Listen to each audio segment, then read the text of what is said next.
Hello, my darling, and welcome to today's story time. Chapter 9. Who could have foreseen it? A dreadful thing has happened to us. Who could have foreseen it? I cannot foresee any end to our troubles. It may be that we are condemned to spend our whole lives in this strange, inaccessible place. I am still so confused that I can hardly think clearly of the facts of the present or of the changes of the future.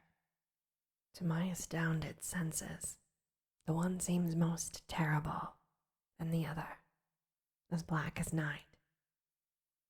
No men have ever found themselves in a worse position, nor is there any use in disclosing to you our exact geographical situation, or of asking our friends for a relief party. Even if they could send one, our fate will, in all human probability, be decided long before they could arrive in South America. We are, in truth, as far from any human aid as if we were on the moon. If we are to win, though, it is only our own qualities which can save us.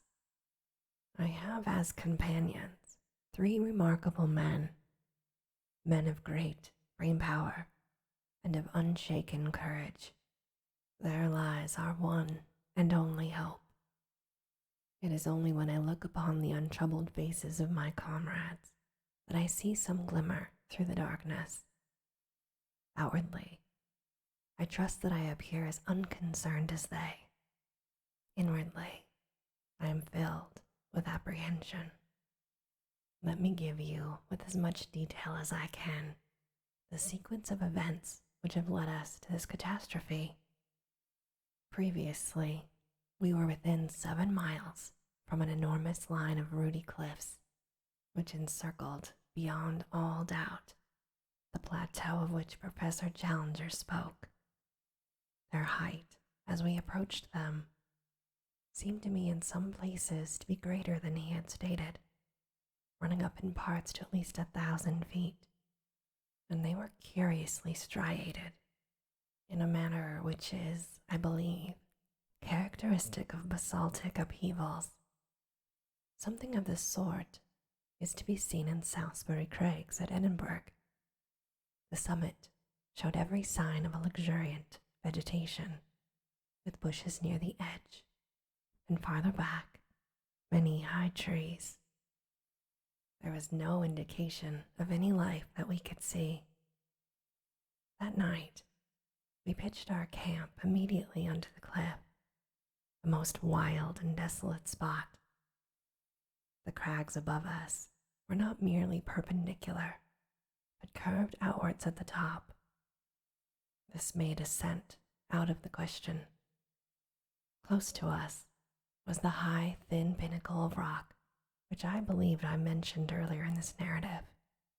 It is like a broad, red church spire, the top of it being level with the plateau, but a great chasm gaping between. On the summit of it, there grew one high tree. Both pinnacle and cliff were comparatively low, perhaps at 500 or 600 feet. It was on that, said Professor Challenger, pointing to this tree, that the pterodactyl was perched. I climbed halfway up the rock before I shot him. I am inclined to think that a good mountaineer like myself could ascend the rock to the top, though he would, of course, be no nearer to the plateau when he had done so. As Challenger spoke of this pterodactyl, I glanced at Professor Summerlee, and for the first time, I seemed to see some signs of a dawning credulity and repentance. There was no sneer upon his lips, but on the contrary, a gray, drawn look of excitement and amazement. Challenger saw this too and reveled in the first taste of victory. Of course, he said, with his clumsy and ponderous sarcasm, Professor Summerlee will understand that when I speak of pterodactyl, I mean a stork, only it is the kind of stork which has no feathers, a leathery skin, membranous wings, and teeth in its jaws. He grinned and blinked and bowed until his colleague turned and walked away. In the morning, after a frugal breakfast of coffee and bread, we had to be economical of our stores after all. We held a council of war as to the best method for ascending the plateau above us. Challenger presided with a solemnity as if he were the Lord Chief Justice on the bench. Picture him seated upon a rock, his absurd, boyish straw hat tilted on the back of his head, his supercilious eyes dominating us from under his drooping lids, and his great black beard wagging as he slowly defined our present situation and our future movement. Beneath him you might have seen the three of us, myself, sunburnt, young and vigorous after our open-air tramp. Summerlee, solemn but still critical, behind his eternal pipe.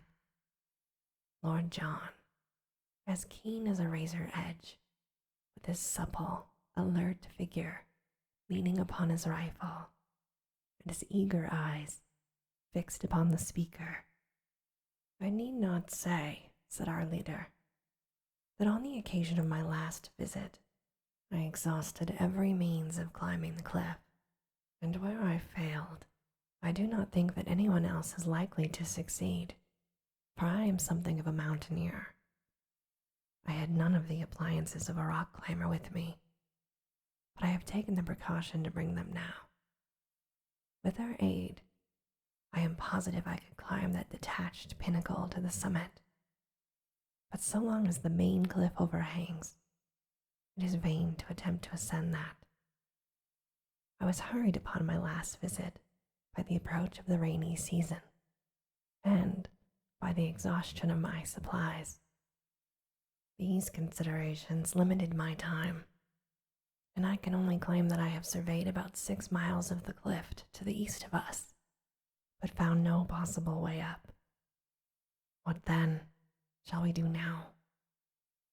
There seems to be only one reasonable course, said Professor Summerlee. If you have explored the east, we should travel along the base of the cliff to the west and seek for a practical point for our ascent. That's it, said Lord John. The odds are that this plateau is of no great size, and we shall travel round it until we either find an easier way up it or come back to the point from which we started.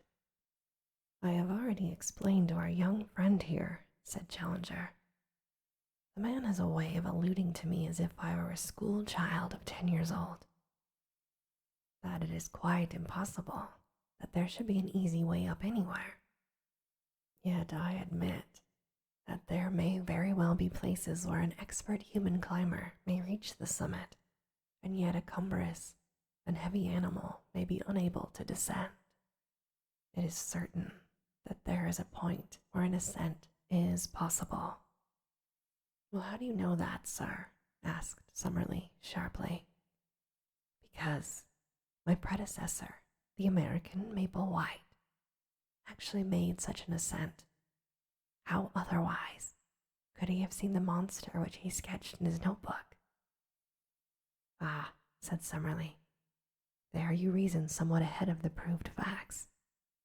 I admit your plateau, because I have seen it, but I have not as yet satisfied myself that it contains any form of life whatsoever. What you admit, sir, responded Challenger, or what you do not admit, is really of inconceivably small importance. I am glad to perceive that the plateau itself has actually obtruded itself upon your intelligence. He glanced up at this, and then, to our amazement, he sprang from his rock and seized Summerlee by the neck, tilting his face into the air. Now, sir, he shouted, hoarse with excitement, do I help you to realize that the plateau contains some animal life? As we watched, out of the thick green overhang on the edge of the cliff, there emerged a black, glistening object. As it came slowly forth and overhung the chasm, we saw that it was a very large snake with a peculiar flat, spade-like head. It wavered and quivered above us for a moment, the morning sun gleaming upon its sleek, sinuous coils. Then it slowly drew inwards and disappeared. Summerlee had been so interested that he had stood unresisting while Challenger tilted his head into the air. Now he shook his colleague off and came back to his dignity. "I should be glad, Professor Challenger," he said, "if you could see your way to make any remarks which may occur to you without seizing me by the chin. Even the appearance of a very ordinary rock python does not appear to justify such liberties. But there is life upon the plateau, all the same," said Challenger triumphantly. "And now, having demonstrated this important conclusion so that it is clear to everyone, however prejudiced or obtuse, I am of the opinion that we cannot do better than break up our camp and travel to westward until we find some means of ascent." The ground at the foot of the cliff was rocky and broken, so that the going was slow and difficult. Suddenly we came, however, upon something which cheered our hearts. It was the site of an old encampment with several empty Chicago meat tins, a bottle labeled brandy, a broken tin opener, and a quantity of other travelers' debris. A crumpled, disintegrated newspaper revealed itself as the Chicago Democrat, though the date had been obliterated. "Not mine," said Challenger. "This must be Maplewhite's." Lord John had been gazing curiously at a great tree fern which overshadowed the encampment. "I say, look at this," he said. "I believe it is meant for a signpost." A slip of hardwood had been nailed to the tree in such a way as to point westward. "Most certainly a signpost," said Challenger. "What else is here?" Finding himself upon a dangerous errand, our pioneer has left this sign so that any party which follows him may know the way he has taken. Perhaps we shall come upon some other indications as we proceed. We did indeed, but they were of a terrible and most unexpected nature. Immediately beneath the cliff, there grew a considerable patch of high bamboo, like that which we had traversed in our journey. Many of these stems were 20 feet high, with sharp, strong tops, so that even as they stood, they made formidable spears. We were passing along the edge of this cover when my eye was caught by the gleam of something white within it. I pushed my head in between the stems and found myself gazing at a fleshless skull. The entire skeleton was there, but the skull had detached itself and lay some feet nearer to the open. With a few blows from the machetes of our help, we cleared the spot and were able to study the details of this old tragedy. Only a few shreds of clothes could still be distinguished, but there were the remains of boots upon the bony feet, and it was very clear that the dead man was a European. A gold watch by Hudson of New York, and a chain which held a stylographic pen lay among his bones. There was also a silver cigarette case with JC from AES upon the lid. The state of the metal seemed to show that the catastrophe had occurred not a great time before. "Well, who can he be?" asked Lord John. "Poor devil. Every bone in his body seems broken." "And the bamboo seems growing through his smashed ribs," said Summerlee. "It is a fast-growing plant, but it's surely inconceivable that this body could have been here while the canes grew to be 20 feet in length." "As to the man's identity," said Professor Challenger, "I have no doubt whatever upon that point. As I made my way up the river before I reached you at the fazenda, I instituted very particular inquiries about Maple White. At Para, they knew nothing. Fortunately, I had a definite clue, for there was a particular picture in his sketchbook which showed him taking lunch with a certain ecclesiastic at Rosario. This priest I was able to find, and though he proved a very argumentative fellow who took it absurdly amiss that I should point him out the corrosive effect which modern science must have upon his beliefs, he nonetheless gave me some positive information. Maple White passed Rosario 4 years ago, or 2 years before I saw his dead body. He was not alone at this time, but there was a friend, an American named James Culver, who remained in the boat and did not meet this ecclesiastic. I think, therefore, that there can be no doubt that we are now looking upon the remains of James Culver. Nor, said Lord John, is there much doubt as to how he met his death. He has fallen or been chucked from the top and so been impaled. How else could he have come by his broken bones? And how could he have been stuck through by these canes with their points so high above our heads? A hush came over us as we stood round these shattered remains and realized the truth of Lord John Roxton's words. I glanced at the beetling head of the cliff projecting over us. Undoubtedly he had fallen from above. But had he actually fallen? Had it been an accident? Or already ominous and terrible possibilities began to form round that unknown land? We moved off in silence and continued to coast around the line of cliffs, which were as even and unbroken as some of those monstrous Antarctic ice fields which I had seen depicted as stretching from horizon to horizon and towering high above the mastheads of an exploring vessel. In 5 miles we saw no rift or break, and then suddenly we perceived something which filled us with new hope. In a hollow of the rock, protected from rain, there was drawn a rough arrow in chalk, pointing still westwards. Maple White again, said Professor Challenger. He had some presentiment that worthy footsteps would follow close behind. He had chalk then? Asked Lord John Roxton.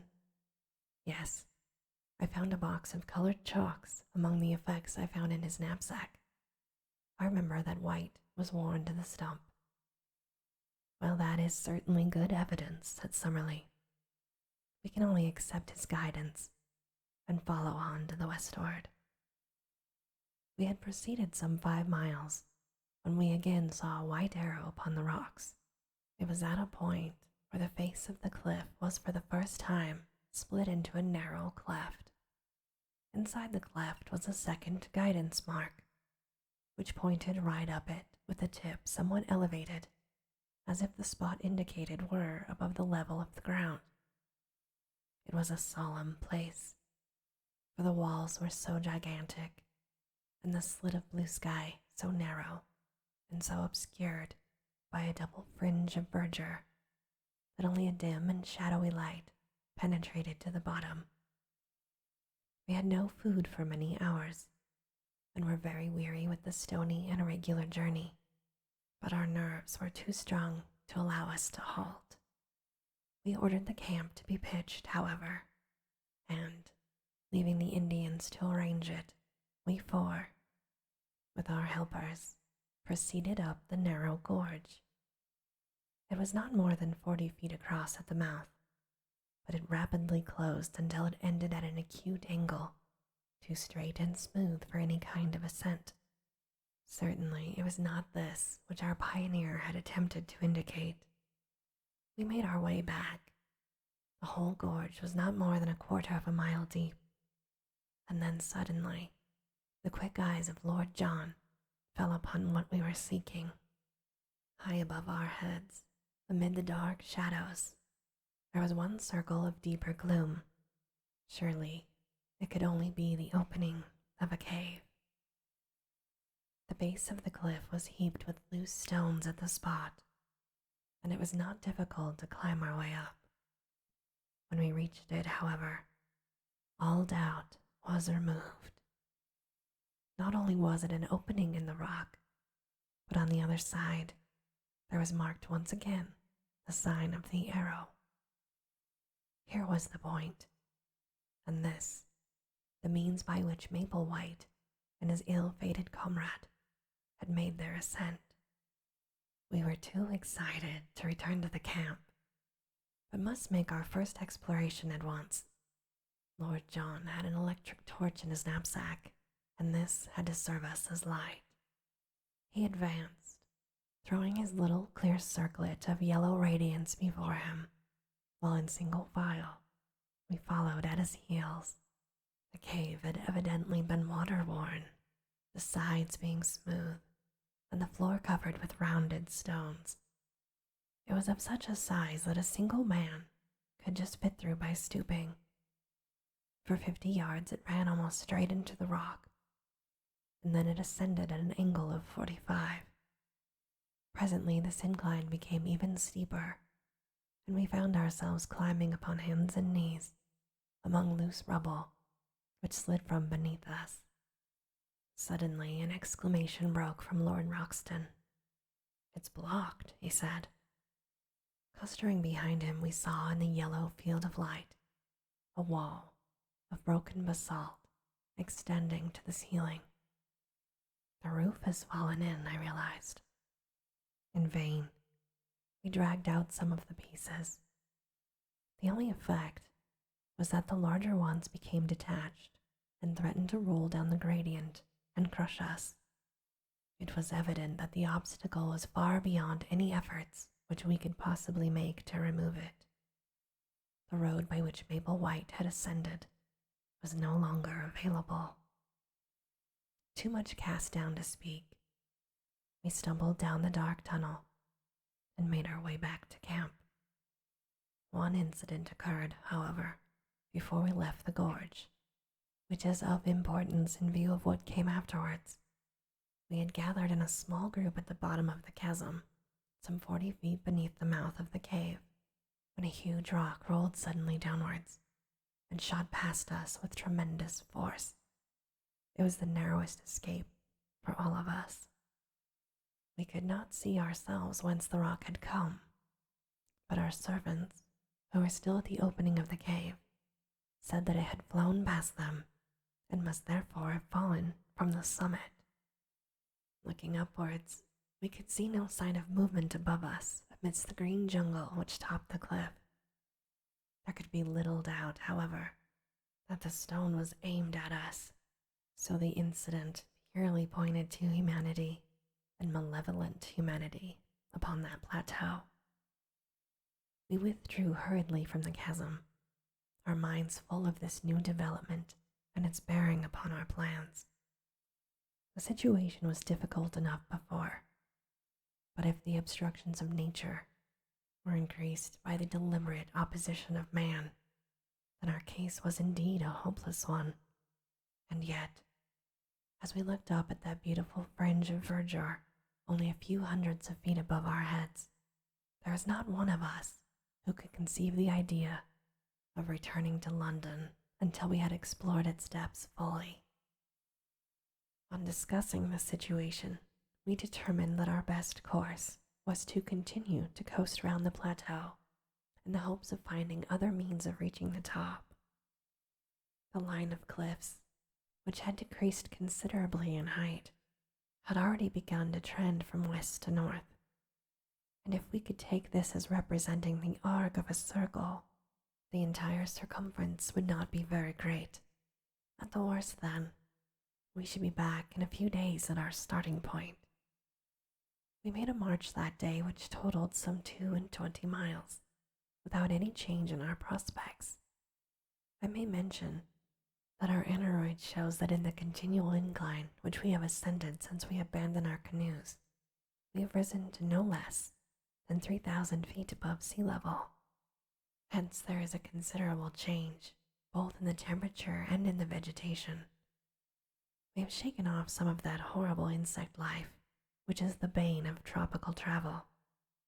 A few palms still survive around us, and many tree ferns, but the Amazonian trees have all been left behind. It was pleasant to see the convolvulus, the passion flower, and the begonia, all reminding me of home, here among these inhospitable rocks. That night, and I am still speaking of the first day of our circumnavigation of the plateau, a great experience awaited us, and one which forever set at rest any doubt which we could have had as to the wonders so near to us. You will realize as you read this, Mr. McArdle, and possibly for the first time, that the paper has not sent me on a wild goose chase, and that there is inconceivably fine copy waiting for the world whenever we have the professor's leave to make use of it. But I shall not dare to publish these articles unless I can bring back my proofs to England, or I shall be hailed as the journalistic Munchausen of all time. I have no doubt that you feel the same way yourself, and that you would not care to stake the whole credit of the Gazette upon this adventure until we could meet the chorus of criticism and that of skepticism which such articles must of necessity elicit. So this wonderful incident, which would make such a headline for the old paper, must still wait its turn in the editorial drawer. And yet, it was all over in a flash, and there was no sequel to it, save in our own convictions. What occurred was this. Lord John had shot an ajouti, which is a small, pig-like animal, and, half of it having been given to our servants, we were cooking the other half upon our fire. There is a chill in the air after dark, and we have all drawn close to the blaze. The night was moonless, but there were some stars, and one could see for a small distance across the plain. Well, suddenly out of the darkness, out of the night, there swooped something with a swish, like an airplane. The group of us were covered for an instant by a canopy of leathery wings, and I had a momentary vision of a long, snake-like neck, fierce, red, greedy eyes, and a great snapping beak, filled, to my amazement, with little gleaming teeth. The next instant it was gone, and so was our dinner. A huge black shadow, 20 feet across, skimmed up into the air. For an instant the monster wings blotted out the stars, and then it vanished over the brow of the cliff above us. We all sat in amazed silence around the fire, like the heroes of Virgil when the harpies came down upon them. It was Summerlee who was the first to speak. "Professor Challenger," he said, his voice solemn, quavering with emotion, "I owe you an apology. Sir, I am very much in the wrong, and I beg that you will forget what has passed." It was handsomely said, and the two men for the first time shook hands. So much we have gained by this clear vision of our first pterodactyl. It was worth a stolen supper to bring two such men together. But if prehistoric life existed upon the plateau, it was not superabundant, for we had no further glimpse of it during the next 3 days. During this time we traversed a barren and forbidding country. This alternated between stony desert and desolate marshes full of many wild fowl upon the north and east of the cliffs. From that direction the place is really inaccessible, and, were it not for a hardish ledge which runs at the very base of the precipice, we should have had to turn back. Many times we are up to our waists in the slime and blubber of an old, semi-tropical swamp. To make matters worse, the place seemed to be a favorite breeding ground of the Juracoca snake, the most venomous and aggressive in South America.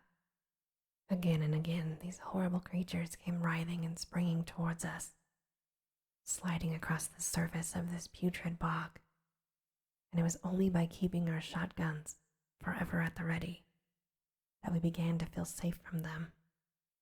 One funnel-shaped depression in the morass, of a livid green in color from some lichen which festered upon it, will always remain as a nightmare memory in my mind. It seems to have been a special nest of these vermins, and the slopes were alive with them, all writhing in our direction. It is a peculiarity of the Jaracaca that he will always attack man at first sight. But there were too many for us to shoot, so we fairly took to our heels and ran until we were exhausted. I shall always remember as we looked back just how far behind we could see the heads and necks of our horrible pursuers rising and falling amid the reeds. Jaracaca Swamp, we named it on the map. The cliffs upon the farther side had lost their ruddy tint, being chocolate brown in color. The vegetation was more scattered along the top of them, and they had sunk to 300 or 400 feet in height. But in no place did we find any point where they could be ascended. If anything, they were more impossible than at the first point where we had met them. Their absolute steepness is indicated in the photograph which I took over the stony desert. Surely, I said, as we discussed the situation, the rain must find its way down somehow. There are bound to be water channels in the rocks. Well, said Professor Challenger, patting me upon the shoulder, our young friend has glimpses of lucidity. The rain must go somewhere, I repeated. He keeps a firm grip upon actuality, he responded. But the only drawback is that we have conclusively proved by our ocular demonstration that there are no water channels down the rocks. Well then, I persisted, where does it go? I think it may be fairly assumed that if it does not come outwards, it must run inwards. Then you're saying there's a lake in the center? I asked. So I would suppose, he responded. It is more than likely, said Summerlee, that the lake is actually an old crater. The whole formation is, of course, highly volcanic. But however that may be, I should expect to find the surface of the plateau slope inwards with a considerable sheet of water in the center, although it may drain off by some subterranean channel into the marshes of the Jaracaca Swamp. Or, remarked Challenger, evaporation might preserve an equilibrium. The two learned men wandered off into one of their usual scientific arguments. On the 6th day, we completed our first circuit of the cliffs, and we found ourselves back at the first camp, beside the isolated pinnacle of rock. We were a disconsolate party, for nothing could have been more minute than our investigation, and it was absolutely certain that there was no single point where the most active human being could possibly hope to scale the cliff, and the place which indicated Maple White's chalk marks were now entirely impassable. What were we to do now?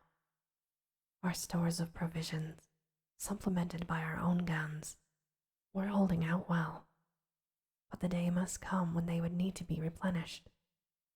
In a couple of months the rains might be expected, and we should be washed out of our camp. The rock was harder than marble, and any attempt at cutting a path for so great a height was more than our time or resources would admit. No wonder that we looked gloomily at each other at night and sought our blankets with hardly a word exchanged. I remember that as I dropped off to sleep, my last recollection was that Challenger was squatting like a monstrous bullfrog by the fire, his huge head in his hands, sunk apparently in the deepest thought, and entirely oblivious to the good night I had wished him. But it was a very different Challenger who greeted us in the morning, a Challenger with contentment and self-congratulation shining from his whole person. He faced us as we assembled for breakfast, with a depreciating false modesty in his eyes, almost as if he said, I know that I deserve all that you can say, but I pray you are to spare my blushes by not saying it. His beard bristled exultantly. His chest was thrown out. Eureka, he said, his teeth shining through his beard.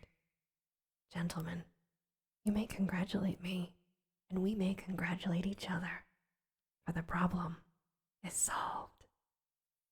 You've found a way up? Asked Summerlee. I venture to think so. And where? For answer, he pointed to the spire-like pinnacle upon our right. Our faces, or mine at least, fell as we surveyed it. That it could be climbed, we had our companion's assurance, but a horrible abyss lay between it and the plateau. But we'll never get across, I said. We can at least all reach the summit, he responded, and when we are up, I may be able to show you that the resources of an inventive mind are not yet exhausted. So after breakfast, we unpacked the bundle in which our leader had brought his climbing accessories. From it, he took a coil of the strongest and lightest rope, 150 feet in length, with climbing irons, clamps, and other devices. Lord John was an experienced mountaineer, and Summerlee had done some rough climbing at various times. So really, I was the novice at rock work in the party. But my strength and activity may have made up for my want of experience.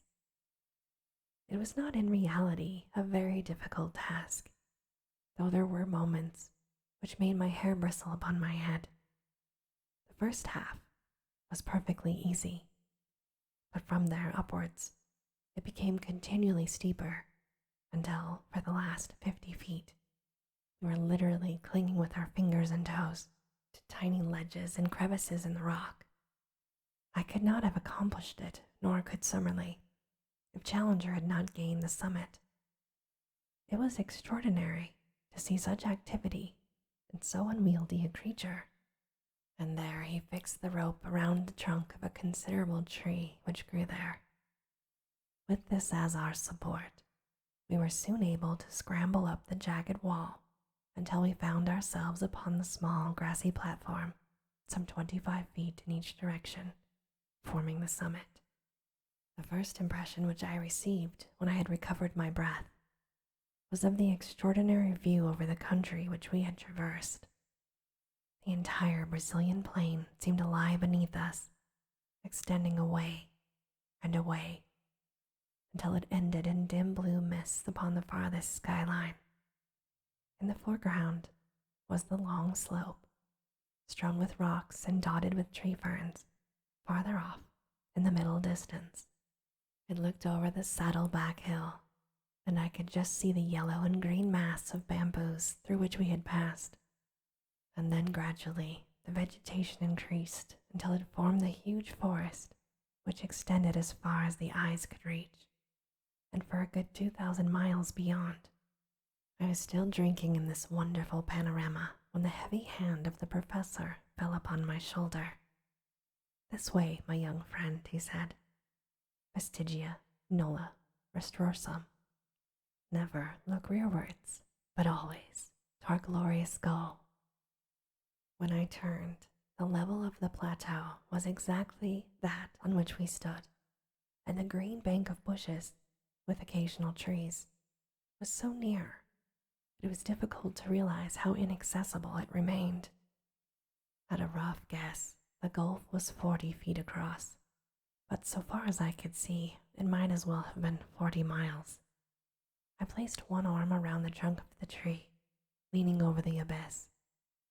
Far down were the small dark figures of our servants, looking up at us. This is indeed curious, said the creaking voice of Professor Summerlee. I turned and found that he was examining with great interest the tree to which I clung. The smooth bark and those small ribbed leaves seemed familiar to my eyes. Why, I cried, it's a beech. Exactly, said Summerlee, a fellow countryman in a far land. Not only a fellow countryman, my good sir, said Challenger, but also, if I may be allowed to enlarge your simile, an ally of the first value. This beech tree will be our savior. By George, cried Lord John, a bridge. Exactly, my friends, a bridge. It's not for nothing that I expended an hour last night in focusing my mind upon the situation.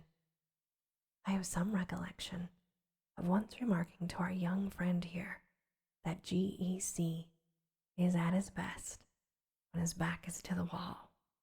And last night you will admit that our backs were to a wall. But where willpower and intellect go together, there is always a way out. A drawbridge had to be found, which could be dropped across the abyss, and behold it. It was certainly a brilliant idea. The tree was a good 60 feet in height, and if it only fell the right way, it would easily cross the chasm. Challenger had slung the camp axe over his shoulder when he ascended. Now he handed it to me. Under his direction, I cut such gashes in the side of the trees as would ensure that it would fall as we desired. It had already a strong natural tilt in the direction of the plateau, so that matter was not difficult. Finally, I set to work in earnest upon the trunk, taking turn in turn with Lord John.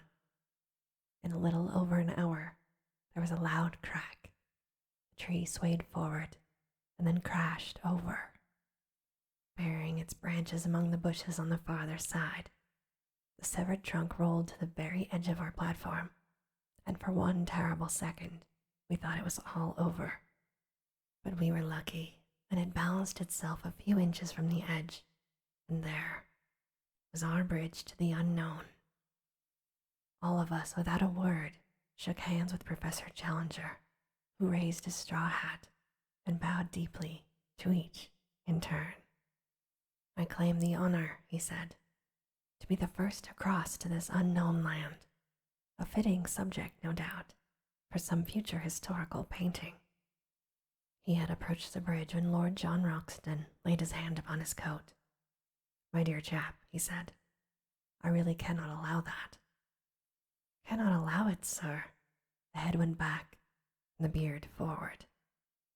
When it is a matter of science, don't you know?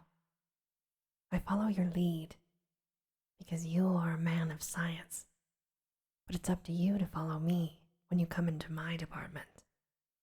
Your department, sir? Asked Challenger. We all have our professions, said Lord John, and soldiering is mine. We are, according to my ideas, invading a new country, which may or may not be chock full of enemies of sorts. To barge blindly into it, for want of a little common sense and patience, isn't my notion of management. The remonstrance was too reasonable to be disregarded. Challenger tossed his head and shrugged his heavy shoulders. Well, sir, what do you propose? For all I know, said Lord John, there may be a tribe of cannibals waiting for lunchtime among those very bushes. It's better to learn wisdom before you get into a cooking pot, so we will content ourselves with hoping that there is no trouble waiting for us, and at the same time we will act as if there were.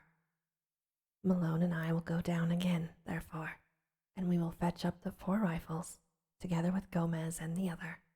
One man can then go across, and the rest will cover him with guns, until we are all across safely. That is our goal, after all. Challenger sat down upon the cut stump and groaned his impatience. But Summerlee and I were of one mind that Lord John was our leader, when such practical details were in question. The climb was a more simple thing now that the rope dangled down the face of the worst part of the ascent. Within an hour we had brought up the rifles and a shotgun. Our help had also ascended, and under Lord John's orders, they had carried up a bale of provisions in case our first exploration should be a long one. We each had bandoliers of cartridges. Now, Challenger, said Lord John, if you really insist upon being the first man in, Every preparation is now complete. I am much indebted to you for your gracious permission, though his voice was angry. Challenger was never a man to tolerate authority. Since you are good enough to allow it, I shall most certainly take it upon myself to act as a pioneer in this occasion, he said. Challenger set himself with a leg overhanging the abyss on each side of the trunk, and his hatchet slung across his back. He hopped his way across the trunk, and was soon at the other side. There he clambered up and waved his arms in the air. He cried out joyously, "At last! At last!" I gazed anxiously at him, with a vague expectation that some terrible fate would dart at him from the curtain of green behind him, but all was quiet. But there was a strange, many-colored bird that flew up from under his feet and vanished among the trees. Summerlee went second. His wiry energy is wonderful on so frail a frame. He insisted upon having 2 rifles slung upon his back, so that both professors were armed when he made his transit. I came next, and tried hard not to look down into the horrible gulf over which I was passing. Summerlee held out the butt end of his rifle, and an instant later I was able to grasp his hand. As to Lord John Roxton, he walked across, actually walked, with no support at all. The man must have nerves of iron. And there we were, the 4 of us, upon the dreamland, the lost world of Maple White. To all of us it seemed the moment of our supreme triumph. Who could have guessed that it was the prelude to our supreme disaster? Let me say in a few words how the crushing blow fell upon us.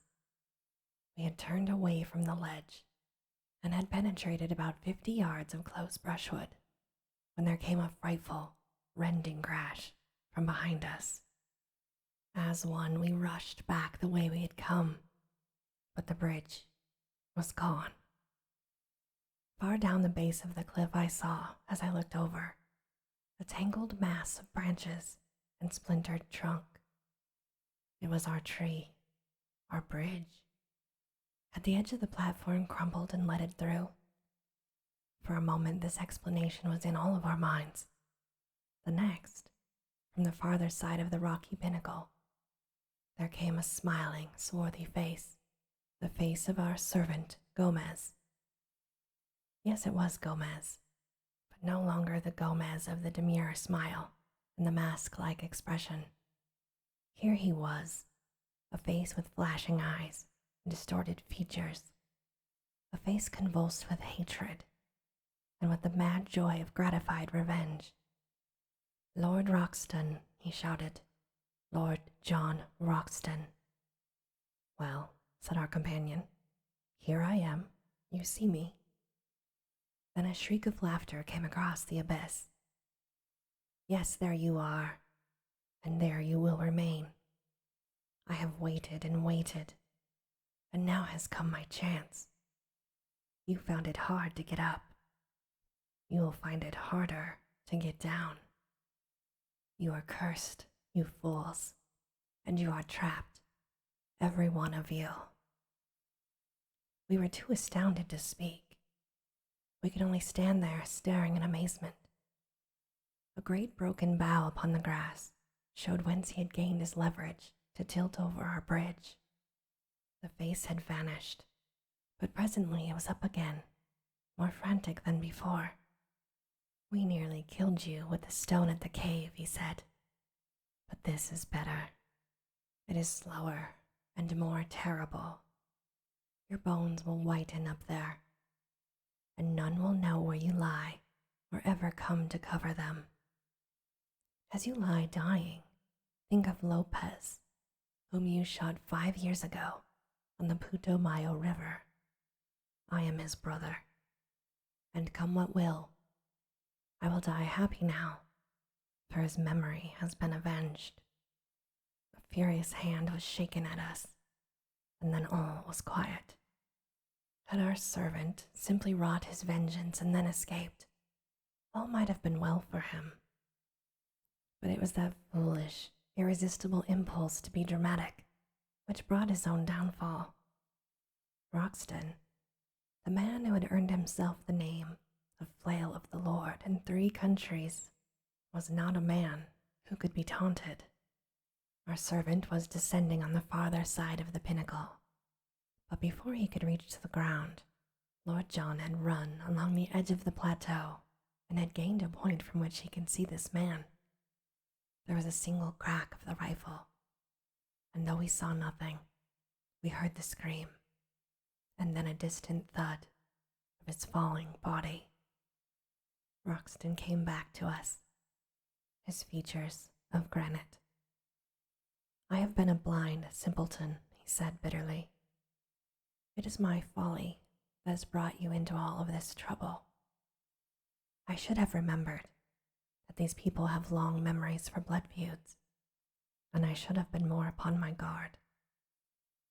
"What about the other one?" I asked. "It took 2 of them to lever that tree over the edge."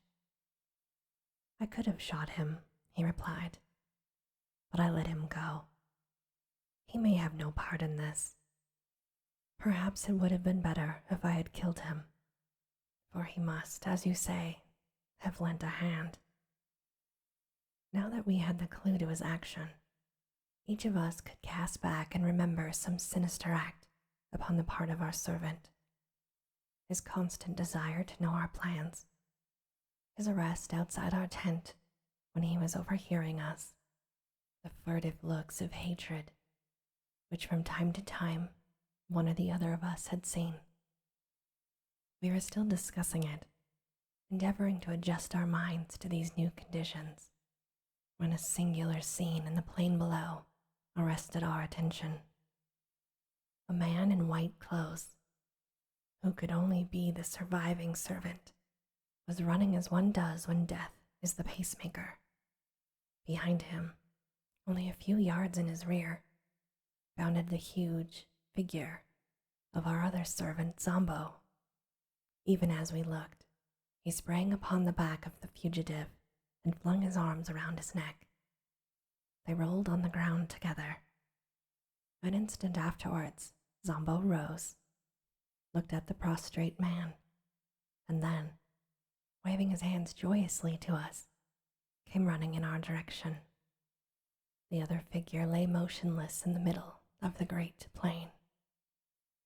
Our 2 traitors had been destroyed, but the mischief that they had done lived after them. By no possible means could we get back to the pinnacle.